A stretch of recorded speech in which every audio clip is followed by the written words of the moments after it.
When people speak about a mansion that once seemed to print money, they are rarely referring to a single building in isolation. They are describing a moment in economic history when private wealth reached a scale large enough to behave like a system rather than a fortune, and when land, labor, and capital could be fused into something that appeared self-reinforcing. Biltmore Estate stands as the clearest American expression of that moment.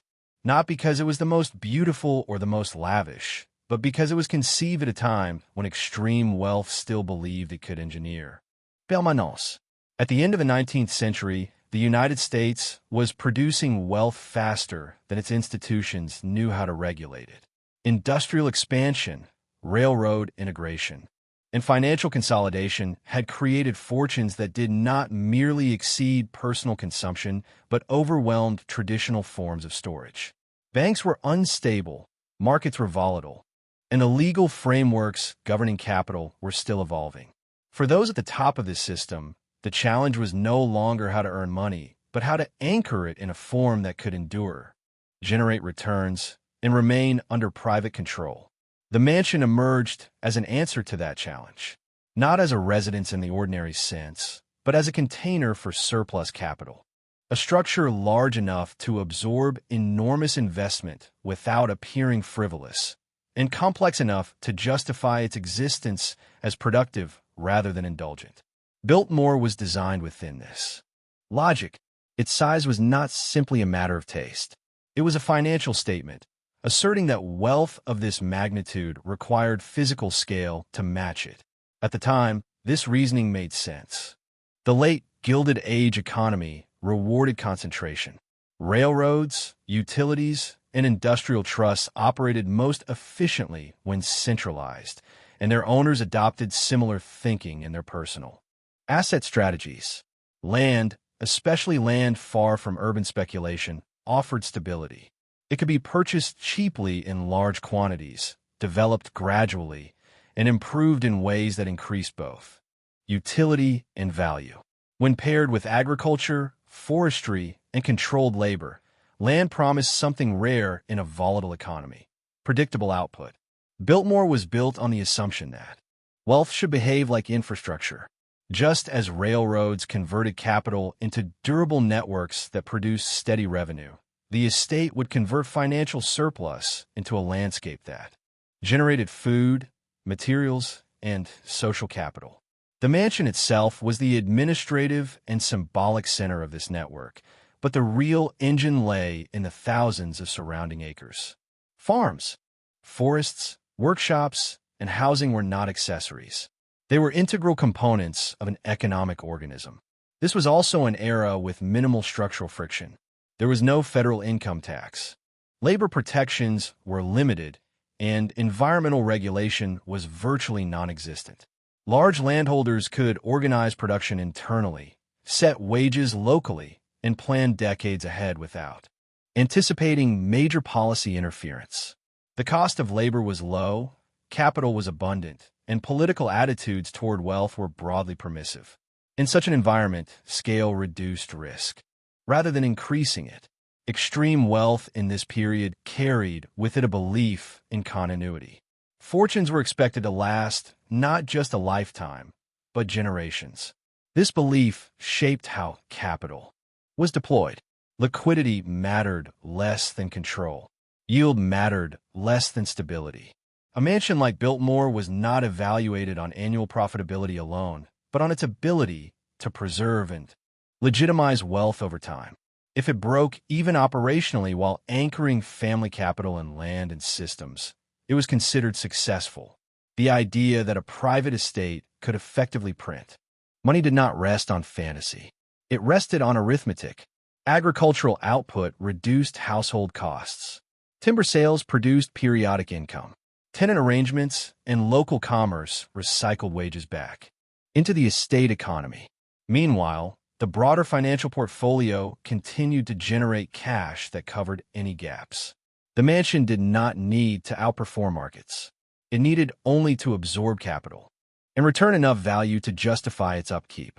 Prestige played a quiet but essential role in this equation. In elite financial circles, visibility, and permanence mattered.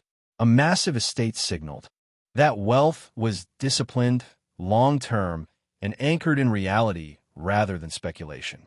This perception lowered risk elsewhere, smoothing relationships with banks, partners, and political actors.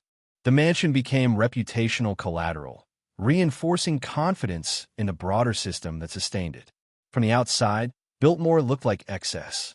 From within its financial logic, it looked like risk management. By concentrating wealth into land and operations that could be controlled directly, the estate reduced exposure to market panics and financial contagion. It transformed abstract capital into tangible systems. In doing so, it embodied a broader belief of the era, that with enough scale, wealth could insulate itself from the instability it helped create. This belief would not survive unchanged.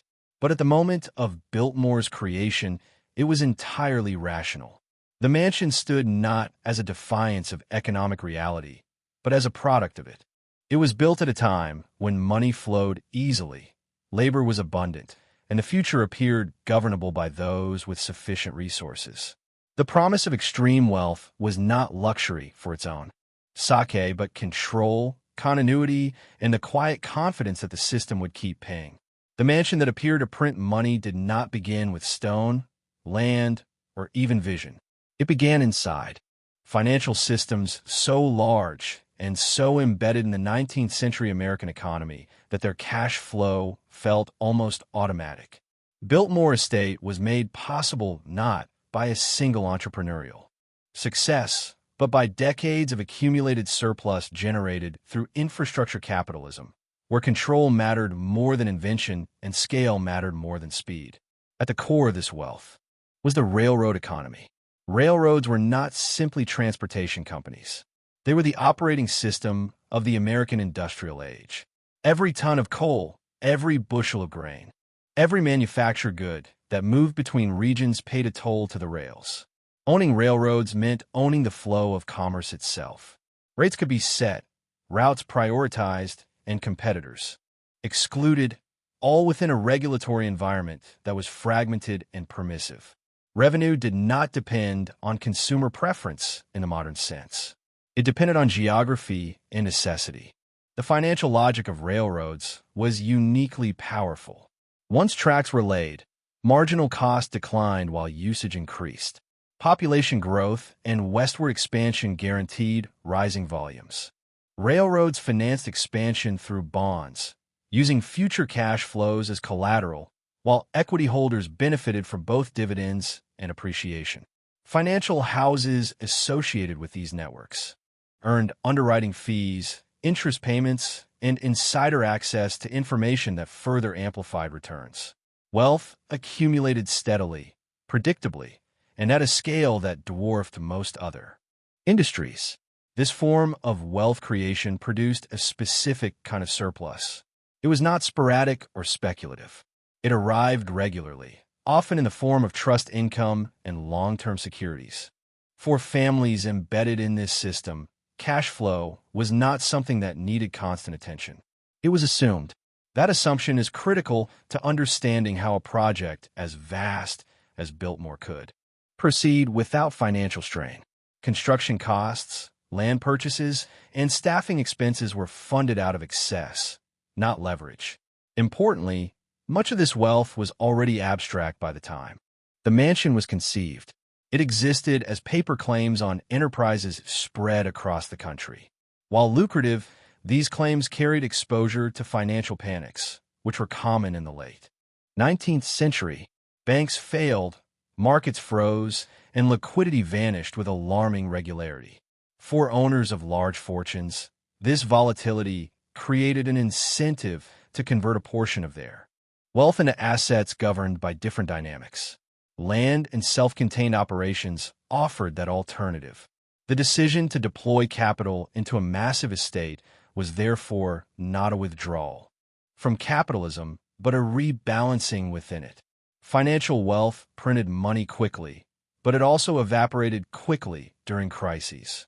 A landed estate printed money slowly, but it held value across cycles.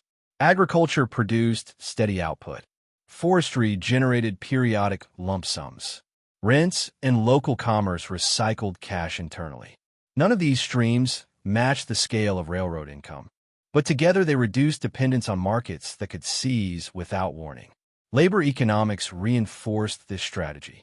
Rural regions like western North Carolina offered abundant labor at low cost, with limited alternative employment. By becoming the dominant employer, the estate effectively set local labor conditions. Wages flowed out, but much of that money returned through rents. Estate-run services and local trade aligned with the estate's interests. From a systems perspective, labor costs were partially internalized, reducing leakage and stabilizing operations. Another critical element was time horizon. Railroad wealth encouraged long planning cycles. Tracks took years to build and decades to pay off. That mentality transferred directly into the estates. Design. Agricultural improvements, forestry management, and infrastructure investments were evaluated over generations, not years. This patience allowed the mansion to function as a sink for surplus. Capital that did not need immediate returns. As long as the broader financial system continued to generate income, the estate could operate without pressure to maximize short-term profit. The phrase printed money is therefore not metaphorical in the sensational sense. It reflects how the underlying industries behaved. Railroads converted national growth into recurring revenue with remarkable efficiency. The mansion was downstream of that process. It absorbed the output of systems that were already optimized to extract value from the economy at large. As long as those systems functioned, the estate could rely on a constant financial backstop. This arrangement also insulated decision-making, because the estate did not depend on its own profitability for survival. It could pursue stability over efficiency. Margins could be thin or even negative without triggering crisis. Losses were absorbed quietly by external income streams. This safety net is what allowed the estate to feel self-sustaining, even when its internal operations were only partially covering costs. Understanding how the money was made clarifies why the model appeared so durable. It was not built on fragile entrepreneurship, but on infrastructure, monopolies, and financial systems that shaped the national economy. The mansion did not create this wealth. It captured and reorganized it. The real question, which would emerge only later, was what happened when those upstream systems changed and the printing slowed. Once capital had been secured and land assembled, Biltmore Estate moved beyond the logic of a private residence and into the realm of organized production. This was the phase in which the mansion stopped being merely a destination for money and began operating as a mechanism designed to retain, recycle, and partially regenerate it. The transition was subtle, and at no point did the estate advertise itself as a business in the modern sense. Yet nearly every operational decision reflected an underlying financial logic aimed at reducing dependency on external markets while stabilizing long-term costs. The estate's landholdings were the foundation of this system. Thousands of acres were deliberately structured to serve multiple economic purposes at once, ensuring that no single activity carried the full burden of justification. Agriculture provided food for the household and staff, lowering cash outflows while converting labor into tangible output. Forestry supplied fuel, building materials, and periodic commercial timber. Sales, creating a slow-moving revenue stream aligned with long planning cycles. Pastures, gardens, and managed landscapes were not ornamental excess. They were balance sheet components, each contributing to a broader strategy of internal supply. Agricultural operations were organized with an emphasis on consistency rather than maximum yield. The goal was not to compete with commercial farms on price, but to ensure predictable production under the estate's control. Dairy operations, livestock management, and crop cultivation reduced exposure to market fluctuations and transportation costs. Even when surplus was sold externally, pricing power mattered less than reliability. Food produced on the land insulated the estate from inflationary pressures and supply disruptions that could otherwise destabilize household finances. Forestry management extended this logic over longer horizons. Timber was treated as a reserve asset rather than a commodity to be liquidated quickly. Selective harvesting allowed managers to respond to favorable market conditions while preserving the productive capacity of the land. This approach required patience and discipline, but it aligned with the estate's broader philosophy of permanence. Revenue arrived in intervals, supplementing other income sources without exhausting the underlying asset. Labor was the connective tissue of this system. Hundreds of workers were employed across farming, forestry, maintenance, and domestic service, many of them housed on or near the property. This arrangement created a semi-contained labor market in which wages circulated internally. Employees spent income on rent, goods, and services tied to the estate, returning cash to the system that paid it out. From a financial perspective, this reduced leakage and dampened volatility, transforming payroll from a pure expense into a partial reinvestment. Management structures reinforced control. Supervisors and specialists coordinated activities across departments, ensuring that production schedules, maintenance cycles, and staffing levels aligned with seasonal and long-term needs. Decisions were centralized, allowing the estate to prioritize stability over local optimization. While this reduced flexibility at the margins, it supported the overarching goal of predictability. The mansion itself housed administrative functions that tied these operations together, making it not just a symbol, but an operational hub. Prestige economics operated alongside these practical systems, hosting influential visitors, maintaining a reputation for efficiency and order, and presenting the estate as a model of modern management all contributed indirectly to financial stability. Social capital lowered friction in negotiations, attracted skilled managers, and reinforced the perception that the estate was a serious enterprise rather than an indulgent project. This perception mattered because it justified continued investment, both financially and politically. Vertical integration further strengthened the system. Workshops, stored facilities, and specialized staff reduced reliance on external contractors and suppliers. Repairs could be made in-house, materials sourced internally, and adjustments implemented without waiting for market solution. While this required higher fixed investment, it lowered long-term uncertainty. The estate effectively internalized risk, trading flexibility for control. Crucially, the entire system was designed to function without demanding profitability in the narrow sense. The estate did not need to outperform alternative investments. It needed only to cover a meaningful portion of its costs and preserve value over time. External financial income continued to absorb deficits, allowing internal operations to prioritize resilience. This separation between survival and profitability is what made the mansion feel as though it printed money. Costs were real, but they were buffered by a broader financial ecosystem that concealed inefficiencies. For a time, the model worked. The estate operated smoothly, expenses were predictable, and the mansion appeared to stand outside the ordinary pressures of the market. Yet this apparent autonomy masked a growing dependence on assumptions that would not hold indefinitely. The same integration that reduced volatility also increased rigidity. The same scale that stabilized operations amplified the impact of rising costs. Understanding this system at its peak is essential because it explains why later pressures proved so destabilizing.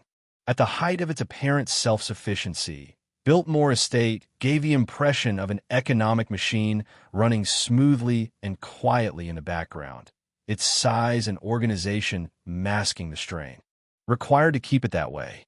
What made the estate so impressive from a distance was precisely what made its finances increasingly fragile up close.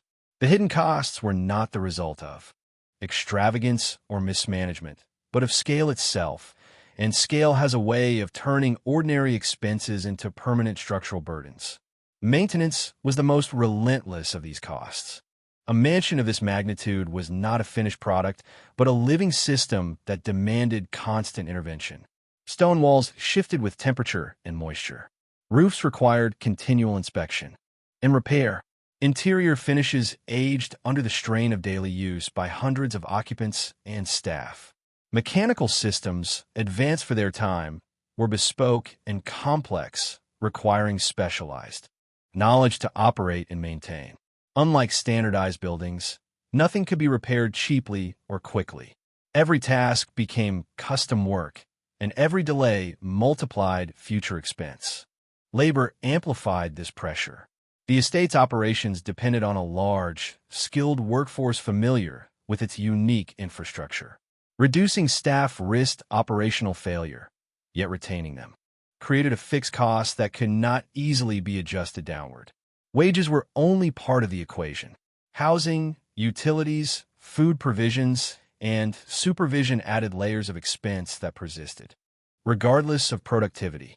As external labor markets evolved, replacing experienced workers became more difficult, increasing the estate's dependence on those already embedded in the system. Energy consumption further eroded margins.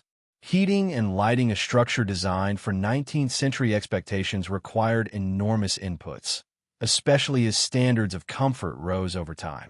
Early systems that once seemed efficient became liabilities as fuel prices fluctuated and technological norms shifted.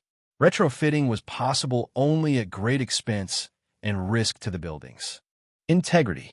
As a result, the estate carried forward inefficiencies that compounded annually, turning basic operations into significant drains on cash flow. The surrounding land, often perceived as a source of income, also generated substantial hidden costs.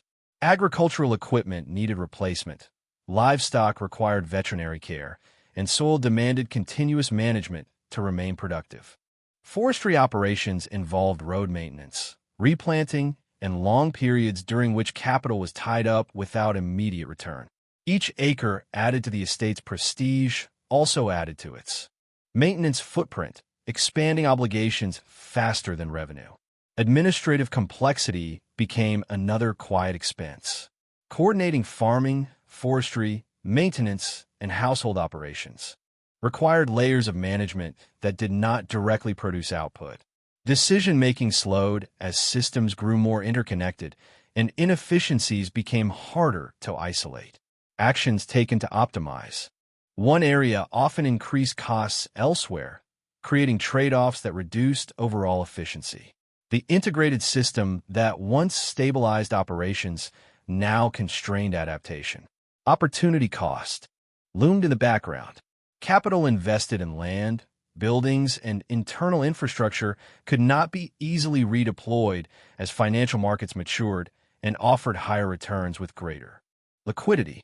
While the estate preserved value, it did not compound at the pace of emerging investment vehicles. Over time, this gap mattered. Wealth that might have grown elsewhere was instead locked into assets whose primary function was maintenance rather than expansion. Social expectations imposed their own costs.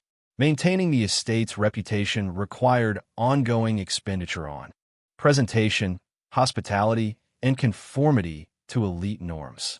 These expenses were difficult to reduce without diminishing prestige, yet they produced no direct financial return.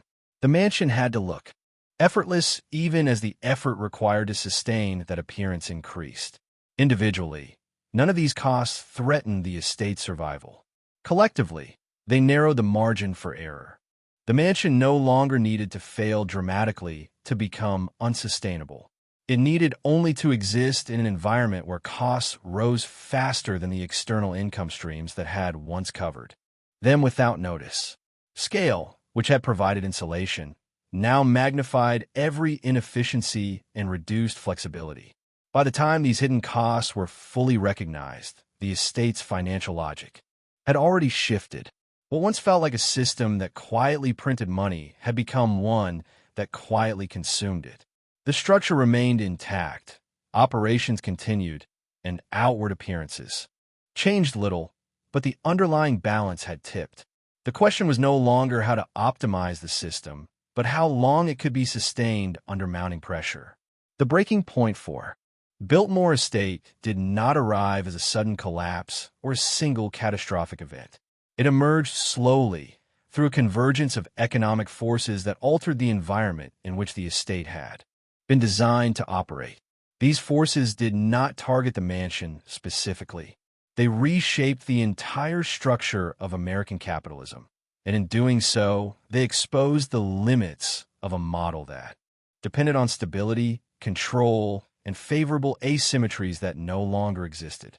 The most decisive shift was fiscal.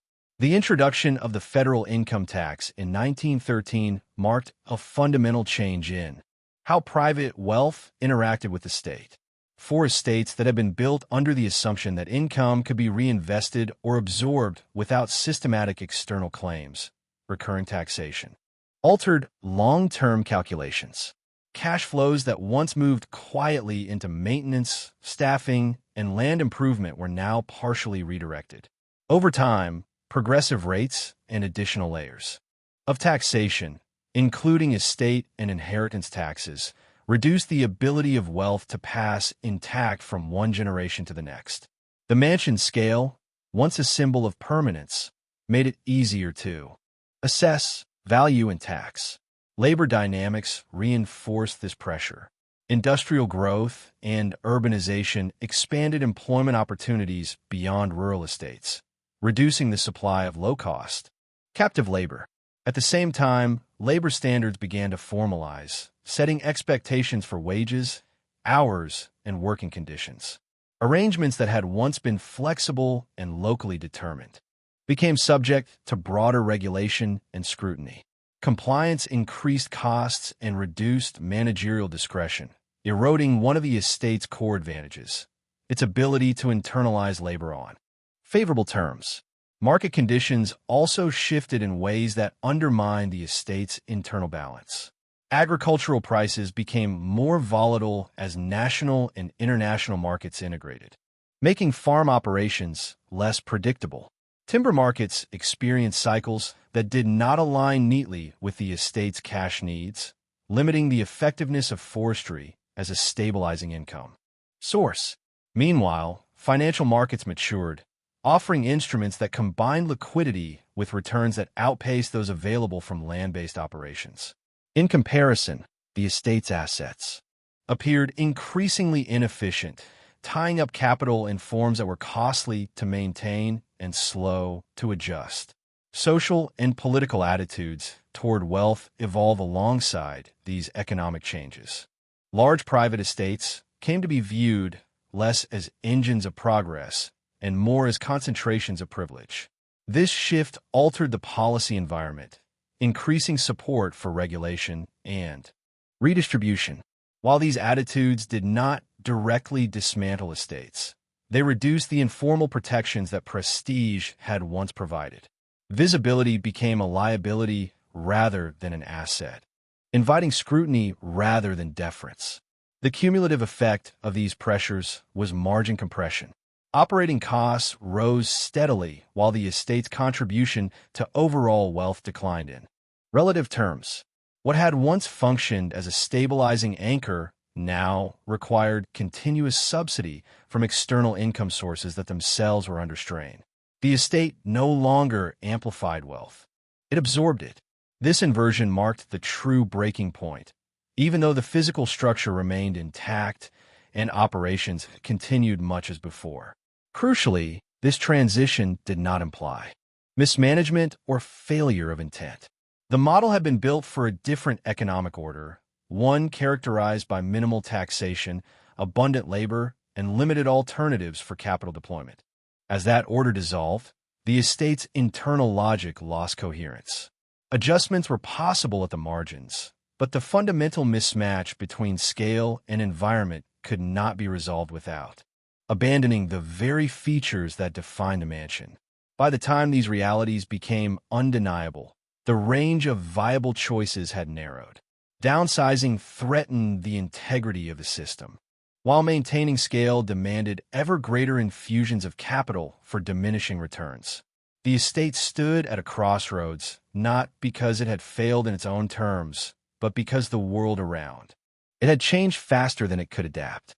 If you want to see how this pressure transformed power into liability, let me know and I'll continue. By the time the accumulated pressures finally reshaped day-to-day decision-making, Biltmore Estate had crossed an invisible threshold. The estate still existed, still operated, and still projected scale and order, but the direction of economic gravity had reversed. What once functioned as a stabilizing structure for wealth now required constant justification. Power had not disappeared. It had become expensive to hold. The most immediate manifestation of this reversal was cash flow tension. The estate's internal operations continued to produce output, but that output no longer aligned with the costs required to sustain the system that produced it. Maintenance spending increased faster than agricultural and forestry revenues, and labor costs proved resistant to meaningful reduction. Every attempt to economize introduced new risks, whether through deferred maintenance that threatened structural damage or staffing cuts that reduced operational resilience. The estate entered a defensive posture, focused on preventing loss rather than generating value. This shift exposed the limits of scale as a management strategy. Large systems excel when conditions are stable and margins are wide. They struggle when adaptation is required quickly and incrementally.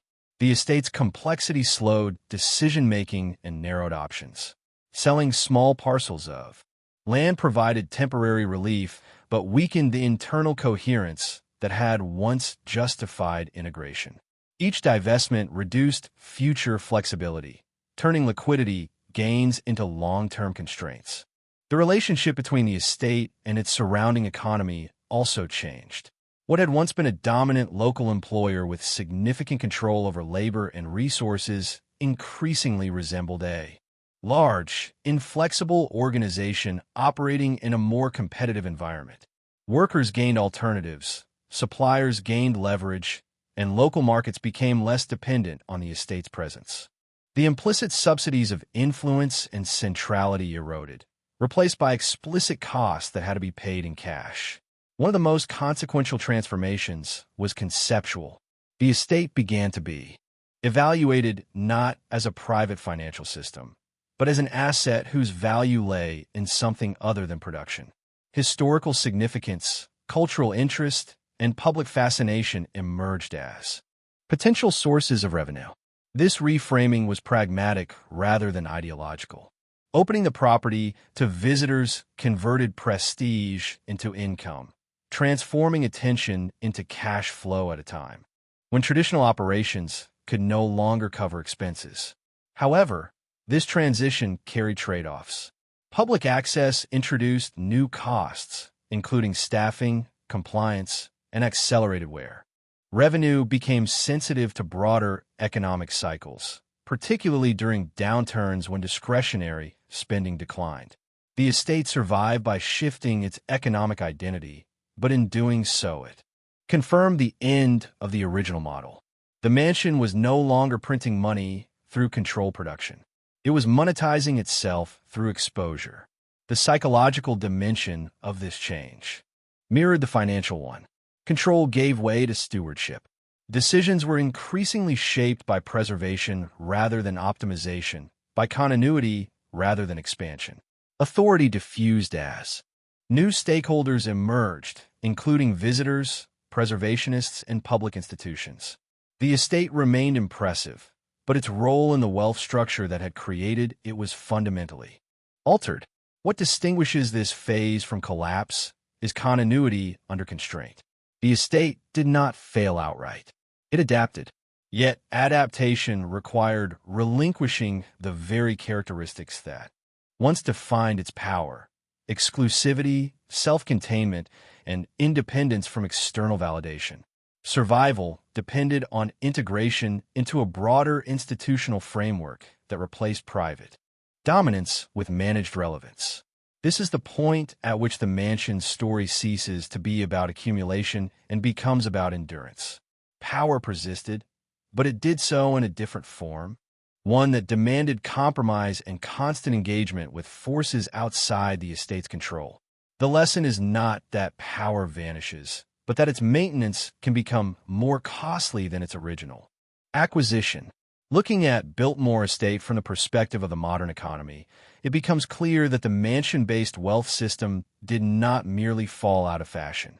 It became structurally incompatible with how capital now behaves. The model that once allowed a private estate to function as a quasi-independent economic engine relied on conditions that no longer exist and cannot be recreated without dismantling core features of contemporary capitalism. The first and most decisive difference lies in the nature of capital mobility. In the late 19th century, large fortunes were often tied to physical infrastructure and territorial control. Capital moved slowly, and exiting major investments was costly and disruptive. Under those constraints, converting financial wealth into land and self-contained operations made strategic sense. Today, capital is liquid, global, and highly modular. It can be redeployed across asset classes and jurisdictions with minimal friction. In such an environment, concentrating vast resources into a single, immobile estate represents not security, but strategic rigidity. Taxation reinforces this. Incompatibility. Modern fiscal systems are designed to continuously identify, value, and tax large physical assets. Property taxes, income taxes, estate taxes, and compliance costs apply regardless of whether an estate generates sufficient cash flow to justify them. Unlike the past, when taxation was episodic or avoidable through structure and opacity, today's systems treat visibility as exposure. A massive private estate becomes a permanently assessed object, ensuring that scale translates directly into recurring cost. Labor economics further undermine the old model. The semi-contained labor ecosystems that once supported large estates depended on limited worker mobility and weak regulation. Those conditions no longer exist. Skilled labor now commands market wages, legal protections, and geographic flexibility. Internalizing labor at scale increases fixed obligations without delivering the stability it once provided. What was once an advantage has become a liability, locking owners into high-cost structures with little room for adjustment. Equally important is the transformation of prestige. In the era that produced Biltmore, permanence and physical dominance conveyed legitimacy. Today, prestige is associated with innovation, adaptability, and global relevance rather than territorial presence. Large private estates often attract scrutiny rather than admiration, and their visibility can provoke political and social pressure. The reputational return on monumentality has declined, while the reputational risk has increased. Attempts to recreate the mansion-based wealth system typically invert its original logic. Modern estates are planned from the outset as revenue-generating institutions, whether through hospitality, tourism, or branding.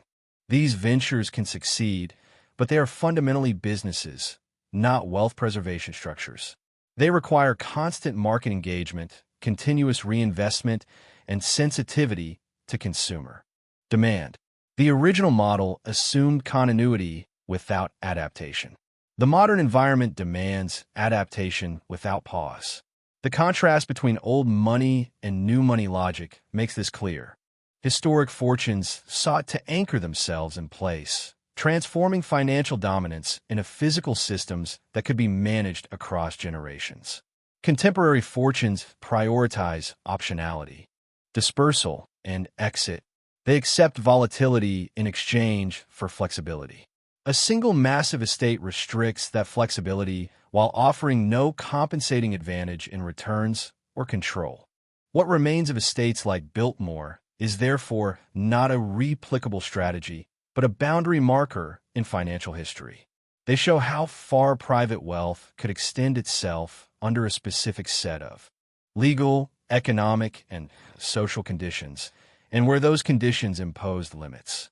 The mansion survives not as a template for future wealth, but as evidence of a system that reached its logical conclusion. Understanding why this model cannot return is essential before drawing the final lesson, because it prevents nostalgia from obscuring analysis. The mansion did not fail because its owners lacked foresight. It became obsolete because the environment that rewarded its logic disappeared. Wealth did not shrink. It changed form. And in changing form, it left structures like this behind. When the full arc of Biltmore Estate is examined through a financial lens, its meaning shifts away from grandeur and toward instruction. The mansion was never an anomaly created by excess alone. It was a rational response to the economic conditions of its time, a deliberate attempt to convert rapidly compounding wealth into a structure that could endure beyond markets, generations, and financial cycles.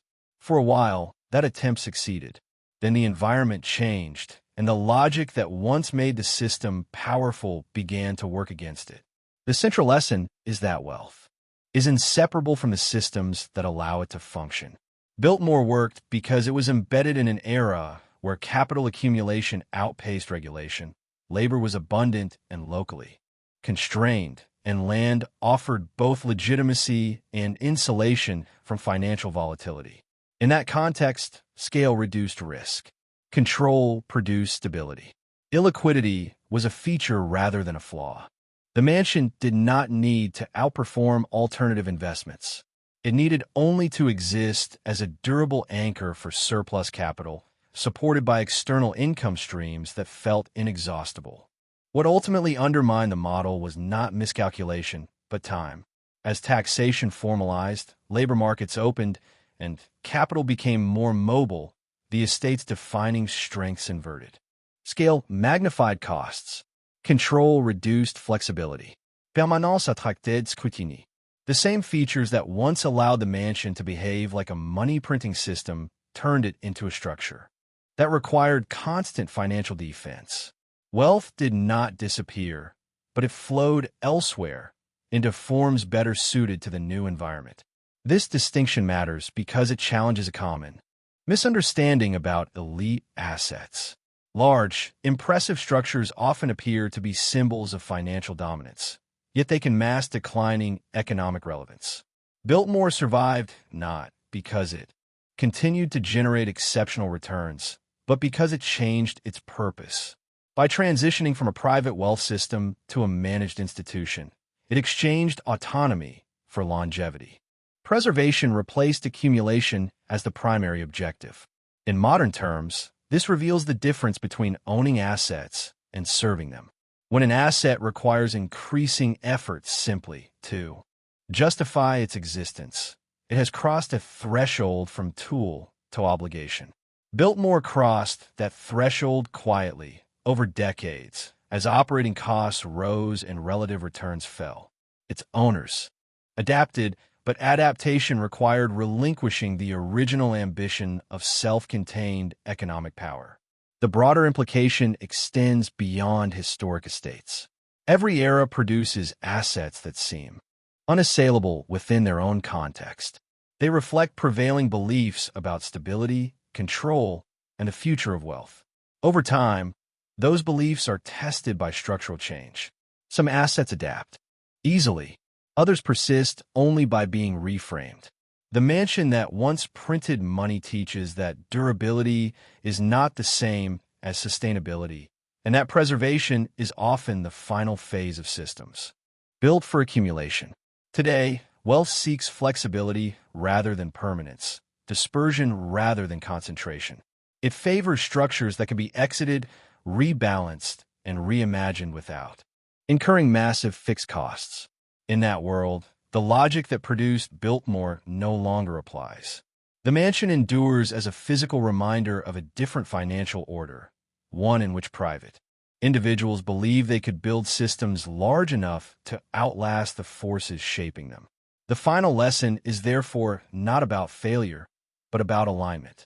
Wealth thrives when its structures match the environment that sustains it. When that environment shifts, even the most disciplined systems must either transform or concede their original purpose. Biltmore did both, and in doing so, it offers a rare, concrete case study in how money behaves when the world it was designed for disappears. If you want to keep exploring how wealth builds, breaks, and reinvents itself across history, Consider subscribing and continuing this long-term conversation with the mansion economy.